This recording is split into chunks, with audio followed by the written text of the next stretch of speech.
At exactly 2:17 a.m., my pregnant wife tried to walk onto a bridge no one in this town crosses anymore. She wasn't screaming. She wasn't crying.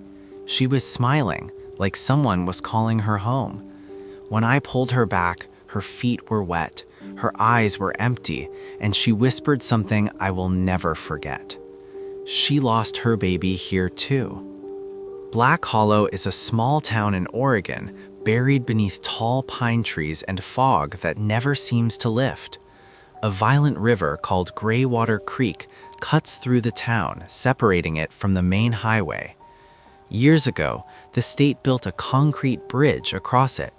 The bridge was strong, modern, and officially declared safe.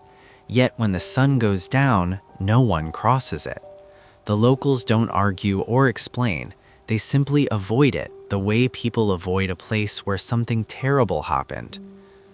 I returned to Black Hollow after my father's death, bringing my wife Claire with me. The lockdown left us with no other option. As we approached the bridge that evening, a local sheriff stopped our car and told us we would need to cross by boat instead. Claire laughed, assuming it was a joke, but the sheriff didn't smile. He only said, "That bridge isn't meant for night crossings," and waved us away. Claire said she heard water dripping inside the house. There was no rain, no broken pipes, yet the sound continued. In the morning, she found wet footprints on the floor, leading from the bedroom to the front door. They were small, bare, and didn't belong to either of us. I told her pregnancy can play tricks on the mind. Deep down, I knew that wasn't true. Every night after that, at exactly 2:17 a.m., Claire woke up suddenly. She said she could hear a woman whispering outside the window. The voice was soft, broken, and full of pain. It repeated the same words again and again. Just one step. I carried mine too. When Claire looked toward the bridge from the window, she said it didn't feel empty. It felt watched. One night, I woke up and realized Claire wasn't beside me. I followed her out of the house toward the river. She was walking slowly, almost floating, straight toward the bridge. When I grabbed her arm, she screamed like she didn't recognize me. The moment her hand touched the bridge railing, she collapsed, crying that she felt hands reaching for her stomach. I should have told her the truth then. I didn't. A few nights later, Claire followed me instead. She saw me near the bridge with two men from my old construction company. She heard the fear in their voices and the anger in mine. Then the river went completely silent. No water, no wind, no insects. A woman's voice rose from beneath the bridge, shaking with rage. "You said it wouldn't need a child." One man ran, the other slipped and vanished into the water without a sound. I finally told Claire everything. 10 years ago, I was the lead engineer on the Graywater Bridge project. The bridge collapsed 3 times during construction. There was no technical reason. An old worker warned me that the creek demanded a life before it would hold weight. I laughed at him until deadlines passed, costs exploded, and my career was on the line.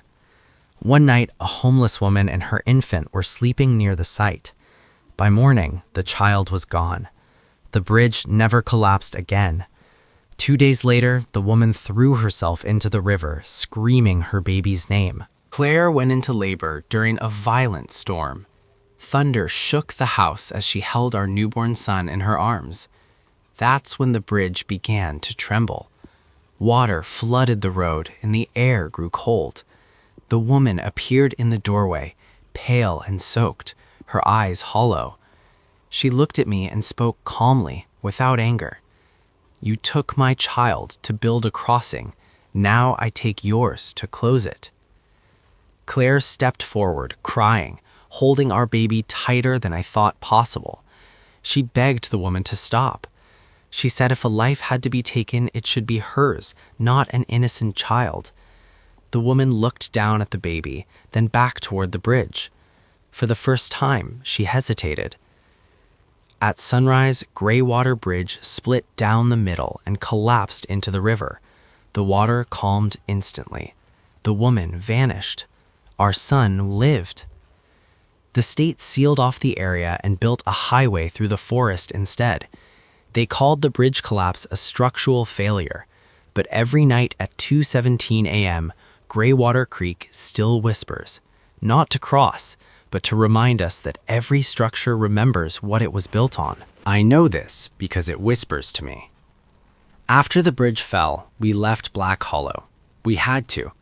Claire couldn't stand the sound of running water anymore. Not sinks, not showers, not even our son's bath. She said it always felt like someone was counting breaths behind her. She stopped sleeping. When she did sleep, she dreamed of hands measuring her stomach, weighing futures the way engineers weigh loads. I told myself the debt was paid, the bridge was gone, the woman was gone. That should have been the end. It wasn't. At 2:17 a.m., no matter where we lived, I woke to the same sound, water slowing, then stopping entirely. Silence so complete it rang. And then the whisper, no longer outside, no longer angry, right beside my ear. Do you know what else you built? At first, nothing happened. Weeks passed, months. Our son grew. He laughed easily, too easily. He stared at dark corners with an intensity that made strangers uncomfortable.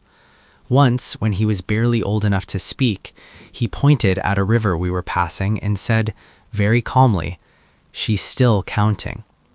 Claire didn't hear him say it. Last night, during another storm, the power went out. Rain hammered the roof hard enough to shake the walls. At 2:17 a.m., the house went silent. No wind, no rain, no heartbeat but my own. Water began pooling on the floorboards. Footprints appeared again, small, bare, leading from our son's room to the front door. I stood there, frozen, understanding at last what the woman had meant. A bridge is only one kind of crossing, and some things don't stop demanding passage just because the river is gone.